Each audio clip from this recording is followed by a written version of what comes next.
So what happens if you pair your favorite adult beverage, like, I don't know, bourbon, maybe whiskey, wine, with some of your favorite food pairings, all for a great cause in the city of Charlotte? Is it a for real thing? It is. It's called Bourbon for Booty. We are excited to be back on Morning Edition. We got Julian Sador, we got myself, we got Ted Phaeton, and our special guest, come on now, Spencer Luders, our good friend, the founder of the 24 Foundation in its 24th year. What is up, my brother? So happy to be here, guys. Awesome day. Thanks for sitting in. So Appreciate that. talk to us about Bourbon for Booty, because, I mean, this is obviously the 24 Foundation, as Jason was saying on air today, is known for, like, these peak physical athletes, right? You got the rowing, right? You also have the paddleboard. You have the cycling and the running. This requires zero athletic prowess, which makes the three of us apt for this event. What's Bourbon for Booty for people who've never heard about it before? Yeah, it's just a change of pace for us. We're bringing together 10 bourbons and whiskeys or wine paired with chef-prepared small bites, and combined it with silent and live auctions, live music, and just some community building with folks who want to make a difference in the cancer community. Man, listen, Julian he's the MC. You MC'd it last year. I did. How much fun is this event? Too much fun. It's so, like, here's the thing, right? So anytime you get to do anything with the 24 Foundation, and we don't just say this on air, like, we genuinely love working with them because it's a party every single time, even without the alcohol, right? They're just good people, and it's coming together for a really good cause. But when you get around this, first of all, the generosity, right? The silent auction items are really great. I was looking, and there's some all-inclusive trips in there, some really cool things, some rare bourbons as well, but the generosity these people have to, like, you know what, I'm going to outbid you, I'm about you. Like, you guys want to go on the trip together? Like, why don't we do that? Split it. They split it. And yes, does the alcohol help a little bit? Yeah, sure, that helps open the walls. Maybe. But everybody there is just really genuine. And that's what I appreciate about the event is that you talk from one group to another group to another group, and everybody's there for the right reason. They're good people. And it's just a good night because also you have the bourbon, the wine, and the food. So, I mean, like, it's really, Spencer, you guys knock it out of the park. So, Jason, how is it? One of my favorite events of the year.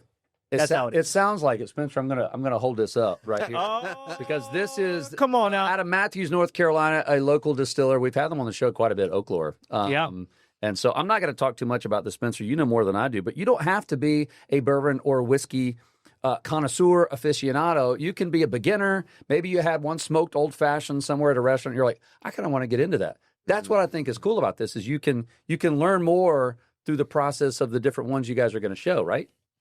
Is that right, Spencer? Yeah. I've never been. I don't know. Well, we're going to have Oaklore themselves out there actually helping educate people on how to actually taste bourbons and whiskeys and learn a little bit. And then you mentioned cocktails.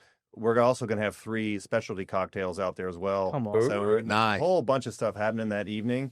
And I'm really excited about this year. And this is, as we were talking off mic, this podcast is a way to talk a little bit more freely about things we don't get a chance to do on the show. Yeah. And I'm going to give you guys a little thing that maybe you don't know about. Oh, that gets a solo shot. That gets a solo shot real quick. So here it is. So this is our 4th year doing it. We're working with Roots Catering, which is Craig Barber, excellent guy in Dilworth area. He's got a catering business, got a cafe. The original Bourbon for Booty was in 2017. When I did this thing like myself, I'm like, I want to do this event. I'm just going to see what happens, put it out there. I personally bought all these bourbons and had Craig from Roots do the catering, and it was excellent. It was such a fun night. And then we put it down for a couple years, and so we brought it back in 23, 24, now 25. That's our 4th year. But it happened. The first one was years ago, so I'm reuniting with Craig because he's so good at what he does. And so he has matched the food with what we're serving. And there's local bourbons and there's some sort of national stuff that is hard to get. So it's a cool combination. Plus, you're going to get some education, cocktails, wine.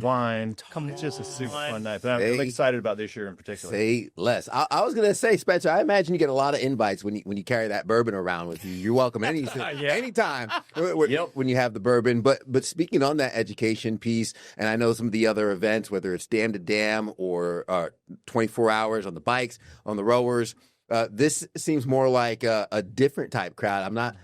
I go to a lot of those athletic challenges, but this one seems like a little bit of a different crowd. Speak to some of the people that would be coming out. Yeah, credit to my wife and others who said, not everybody likes to drink bourbons and whiskeys. So the wine component came through, and so we did that last year. This year, it adds it to a different element to it, but it still makes for a fun night. Yes, you don't have to be athletic for this, obviously. And it just creates another way to get people who want to engage in the helping the cancer community. And as Julian said, it's like a way to raise money. It's a way to have a fun night. It's a way to sort of commune together. And it just, I don't know, the vibe in there is just awesome. We got this jazz band playing. It's at Swinnerton, which is on the west side of Charlotte in that Lower Tuck area. They have a super cool building. So they graciously allow us to be in their space. And it's just a great evening. So yeah, not athletic, which is kind of nice. I like having something on the calendar that doesn't require what people think is maybe physically demanding stuff. This is definitely not. Just a fun night. Except for a simple curl, like without a weight. It's a little curl that goes from here to here. Oh, like that. You get a tasting glass too, right? You do get a tasting glass. glass? Actually, my wife and I still have them from last year's event because she loved them so much. You get a tasting glass here. You can try out the bourbons. And the thing is, here's the thing. Be responsible, right? You're going to get 10 different tastings. It's 10 tastings, right, Spencer? 10 tastings. So be responsible. You know what? Your kids have Halloween before. If you have teenage drivers, say, look, you can go ahead, have Halloween on Friday night. On Saturday night, you're going to come pick up mom and dad from the Bourbon for Booty event. Plan ahead. Use a ride share. Like there's no reason to be exactly to be driving if you've been. But you get taste, and then you get to find something you like. And if you are a bourbon connoisseur, as Harp mentioned, if you're just new into the bourbon and whiskey world, you get to taste and figure out what you like, what your palate is. You can always find something new that you've never seen before. As Spencer said, there's going to be some rare ones there too. Yeah. So it's a good chance for anybody, whether you're just into bourbon, your experienced bourbon, everybody's going to enjoy it, and you have the wine. You want to hear this real fast? Come on now. Y'all listen. Here we go. Let me hear it. Did you hear that? Did you hear that? Oh, you know what that means. Y'all can't smell it. I wish we had smell-o-vision right now. But come on. Beautiful sound. Smells good, boys. Well, if you're going to open it, you know what you got to do, Harp. All right. Come on. While he's pouring them, Spencer, one more time, Jason asked you on air today just some of the stories you heard from people in the cancer community about how much these donations mean to them and what the funding does to help them day to day. Yeah, and we're actually going to hear from a survivor during the presentation part of the event, and it really drives it home, like why we're there, and that's super important. We hear about survivors at 24 Hours of Booty, and there's hundreds of survivors who participate in that, and this is no different. But it all goes into supporting the local cancer community. Our partners at Atrium and Levine Cancer Institute and Levine Children's Hospital receive these funds, and they go into the programs, navigation and survivorship services that aren't really covered by insurance. So these are programs and services and that directly help people get their lives back in order. And everyone has a deer in the headlights moment when they get a diagnosis themselves or somebody they love. And so we help provide that support by bringing them programs and services that they wouldn't otherwise get. And we know that it works. We've had survivors tell us that over and over. It's pretty special. It's a big honor to be able to be part of that. Well, we feel like an extended part of the family here at Queen City News, no matter what the event is. So thank you. Good luck to another successful year for Bourbon for Booty. We've got all the information on our website at QCnews.com. If you want to get tickets, go. It will be an amazing event. And so cheers. That deserves a cheers. Cheers. You didn't pour one to Spencer? Oh, it is. It's right there. Okay. There. Come on, Spencer. There you go. There you go. All right. Little taste, let it sit, and then do the rest. Right? There we go. That's That's it. Right Little there. taste, All right. Taste. Cheers, guys. Cheers. Cheers. Ha ha. How is it? Let it sip. Let's Just let it. let your palate go. What just happened? What Okay. just I hear it. Mm-hmm. Oh, yeah. I feel my chest hair growing. Is it a good burn? Yeah, And- it is. Nah. And then what? And then follow it. How about that? Mm. It tastes a little like caramel stuff. Look at that. Yeah, That's nice. they did a great job on this one. I feel it to the nose. Well, there you go. All right. That could be you next Saturday That could be. enjoying the bourbon. Just think about it right there. Spencer, again, thank you so much for joining us, brother. And I will see you at the event. Hopefully, all of you too at home. We'll be back with more Morning Edition right after this. Welcome back to another episode of Morning Edition. We got myself, Julian Sador, Jason Harper, Ted Phaeton in for this episode. Thank you so much for being here. Harper, sometimes the news happens where we live, and I think this week was a perfect example of that happening in Union County, talking about what's happening with the teachers over there. In Monroe, we saw a kind of a Sickout. Jason, what happened this week in your neck of the woods? Okay, so Union County sits right on the border of South Carolina, even though it's all in North Carolina. So you've got a lot of teachers and educators, and let's just go right out of the gate. I think everyone would agree teachers are overworked and underpaid, and that statement gets thrown out a lot for different people. Nothing more to me than educators. I feel like it is one of the most important jobs out there. Once you become a parent and you have kids that are in elementary and middle school and high school, you realize how important these teachers are, right? So here's what's going on. Union County, the teachers back in May, they were verbally told and promised, or at least assured, that they were going to get a $2,000 bump in pay, right? A bonus, $2,000 bonus. So that was if this really large budget was passed of over $14 million. That budget was not passed in Union County. Only $8 million was passed. Long story short, recently, this week, Union County, the teachers are going, where's our bonus? Where's the $2,000? Well, the school board came back and said, you're only going to get $1,000. Well, these teachers are not happy. Now, there's a lot of extra details that we're not going to get into here on the show. The reason we wanted to talk about it is so what the teachers have done is they're sick and tired of being what they are saying undervalued and underpaid. So at one time, over 700 teachers in Union County called out sick. That's why it's called a Sickout. And so Wednesday of this week, you had a lot of protesters with signs that you see right there at the Union County Public School building. And you had hundreds more that didn't come because they're fearful of their jobs, right? They're fearful of speaking up. And, this is not necessarily to say what side of the fence are you on. We're not defending one side or the other. We just wanted to bring this up because this is a big deal. We have in our family, we've got a number of close friends of ours that are teachers in Union County.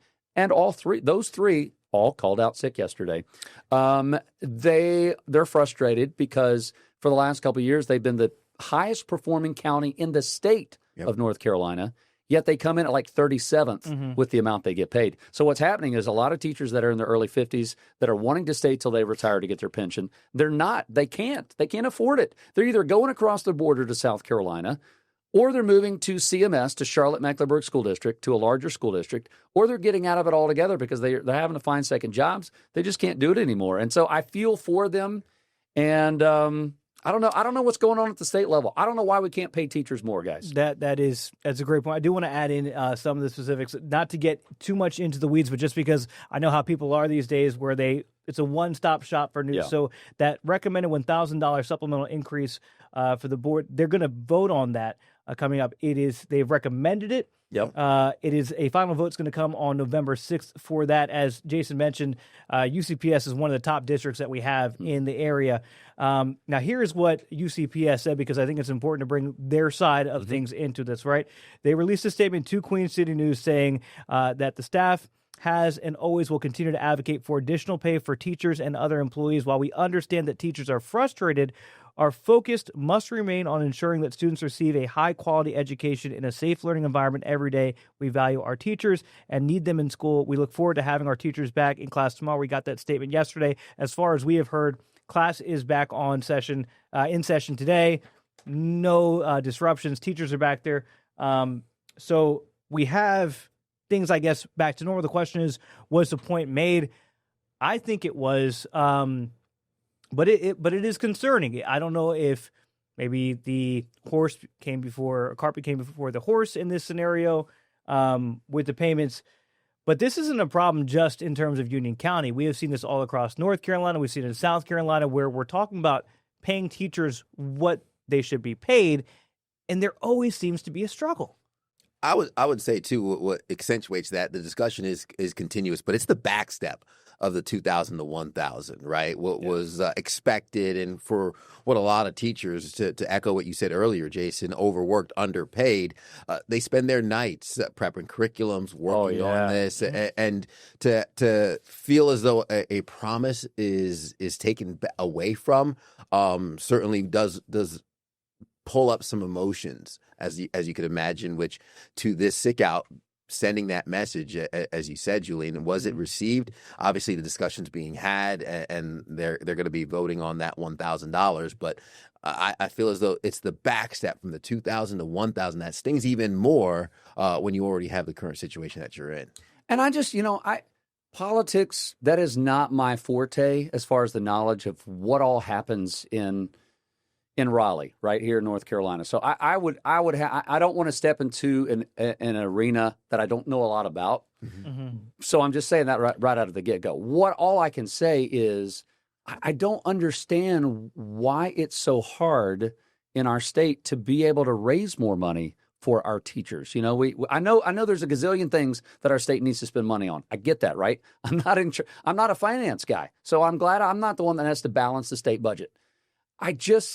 We know how important our educators are because they're the ones that are forming and outside of parents and family. They're the most critical people that are forming what the next workforce or researchers or physicians and musicians, they're the ones creating these people. Why is that job only paid $50,000 or $60,000? I can't even wrap my head around it. Listen, I'm all for athletes and musicians making millions or whatever, because that's the value that's put on them, for entertainment and all that kind of stuff. And I'm going, why can teachers not make more? I don't know. It's frustrating as a parent, I can tell you, because, and again, this is not me defending the teachers or Union County. Our girls have all gone through the Union County School District. That's why people move to Union County, because it's one of the best in the entire state. So I'm not going to knock them because they've done a great job with our girls, and so I'm grateful for that. I wish more could be done. I just want to add in just a point of clarification for everybody. They requested this from the County Board of Commissioners, so there's a trickle down from the state, then to the county. So the county, it seems like there's wherever it happened between the County Board of Commissioners and what was requested by the Board of Education. This is also interesting, and it kind of just works into what we're talking about here, because another story that we had today, which flows right into, is the amount of teachers that are leaving the workforce. There was a research from the National Education Association talking about why teachers are leaving, right? Because we said it's not just North Carolina. We're seeing it in South Carolina too. Right. The main cause that teachers are leaving and teacher unhappiness is burnout. Why the burnout? Why the unhappiness? Low pay and growing workloads. So they're asked to do more, not getting the pay increases. And it found that about 78% of all teachers thought about quitting at least once since the pandemic. South Carolina, survey of 900 teachers who left their positions, more than a third of those quit their jobs to go work in a different school district. More than 32%. Okay, so we're talking about close to a third, almost a third, left public education entirely. Good teachers. Wow. Just leaving. We're talking about a third of that. And then 15% just said, you know what, we're going to retire. In North Carolina, the issue is they're leaving, but guess where they're going? They're going to charter schools, to private schools, because they're making more money. So, look, I know that the charter schools, right, there's a lottery system that you have to go to get your kid in there. Private schools obviously cost a little bit of money. Guys, I don't know about for your education, but there was a time where it's okay if you had the money to go private school, great, but there were a lot of really great public schools. Teddy, I think you were private, but there are good public schools. Yeah. We're losing good public school teachers, and what's going to be a result? Let's face it, our kids are going to be the ones that suffer by not having a good public school education. Mm-hmm. No, it is. You're going to end up having to hire underqualified teachers to fill the classroom. Yeah. That are going to be, this is going to sound bad, but I mean, I'm not saying this is happening, but like glorified babysitters. They're not going to have the level of teacher requirements, maybe. Again, I'm not saying this is happening, but I can see where this is going, that if you have a certain standard of teacher requirement in order to be a teacher in the state, and those teachers start leaving, you have to have warm bodies in there. Yeah. And so you're going to be like, I need someone, but I only have 2 options. Both don't have the certifications of what we used to have, right. But it's better than having no one. So you're going to start to lower your expectations. I don't know if it's the quiet part out loud, Art, but I mean, the essence is you get what you pay for. And when you have that standard that you're requiring of someone, that standard does come at a price. And we do expect our teachers, they're so much more than just the educators. They're dealing with our kids through the crises that pop up during the day. They're meeting each individual child in a unique way. Sure, the curriculum might be printed in black and white, but they have hundreds of shades of gray that they need to deal with each and every single child, and they address each and every single child in a different way. So if you're going to look for an educator who can do that effectively, it's not going to be cheap. So I guess the quiet part out loud is you get what you pay for, and the teachers are speaking up. As you mentioned, highest grades in the state, coming 37th out of 115 school districts in terms of the pay. Something doesn't add up if you're talking about relative to the sports world on performance. Something's not adding up here. Clearly, the performance is outweighing the pay. I mean, let's just go right here. I'm sure you guys can do the same. Miss Cheney, in high school, she was one of my math teachers and also taught computer sciences, was a great teacher. In middle school, Mrs. Zolgat, social studies teacher. I remember her to this day. In 3rd grade, Miss Soonja Kim. I remember teachers from all different stages of my education, and they played a pivotal role in making me who I am today. You're going to lose teachers like that if you don't pay them. I don't know how much more black and white it can get. I mean, I get we don't crunch the budget, as you said, Harper, but there's got to be a better way than this. Yeah, we definitely don't have all the answers, but we're thankful for the educators, for what you do, what you have done, and we'll continue to try to help you get paid what you're worth. So. Well, look, that makes you want to have a drink. So you know what? We're going to be back with more Morning Edition. Maybe we'll find a way to do that, guys. What do you think? Sounds good to me. I'm down. Fired up. Remember when you were a kid going to school and you packed that lunchbox, and it doesn't matter what was in the lunchbox, but you couldn't wait for them to see that metal lunchbox? Oh, yeah. Yeah, I know those things, a thing of the past, because schools look a little different these days. Not just the cell phones, but it's also the security while walking into the schools. We know about the metal detectors that have started, but even discussions now on body cameras in schools. Not even just discussions. We're talking about in South Carolina, they have an SRO for people at home, a school resource officer, but they don't have enough money to make sure each school resource officer has a body camera on them. So now they're trying to find funding so each school resource officer has a body cam. Things changed. The fact that they even need those. Started with the metal detector, and parents are like, wait, are you serious? And then now it's progressed to this, right? And of course, the discussion's been going for years about should SROs, should even teachers be, should they be armed? Yeah. I mean, this is crazy. Yeah. It's changed, y'all. So here's the thing, right? I hate to say it, but they're needed, right? Like as much as you hate to see the metal detectors, the school resource officers, the body cameras are needed because that's just the world we live in. And it's not just public schools. I think some people think, well, you go to private school or a Christian school, a Catholic school. Wrong. That's where we've seen, unfortunately, some of the violence, recently at some of those. Security is needed, and Jason, obviously, you could speak more to this. Is I'm thinking as a parent, and my wife and I have the discussions of when we leave our daughter with her parents or friends that watch her, the amount of trust that goes into that. And then you drop your child off to school to learn and get educated. There's also that trust aspect of safety that you're extending to the school as well. So to your point earlier, Julian, of it's needed. When we think of the security of our offspring, that whatever we need to keep them safe. But it's just also the other side of that pancake is, oh man, the fact that it's needed in the first place is still what hurts. And listen, I mean, right out of the gate, no parent's going to want to go, yes, I want to pay more for something for my kid to go to school. No parent automatically wants to do that. But when you factor in, it's like, okay, I mean, would you rather your bill be, let's say, $100 more at the end of the school year or to the taxes or whatever? Yeah, you can't put a price tag on safety and security.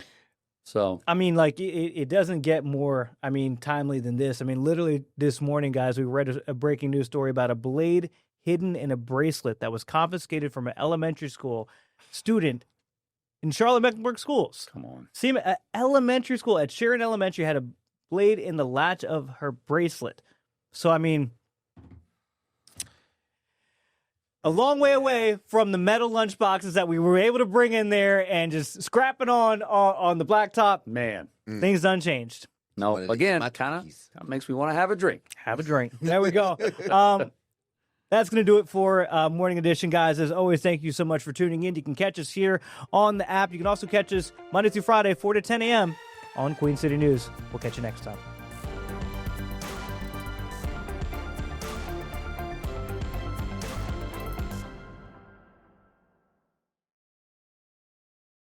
Queen City News Plus. Just search Queen City News on your smart TV's app store.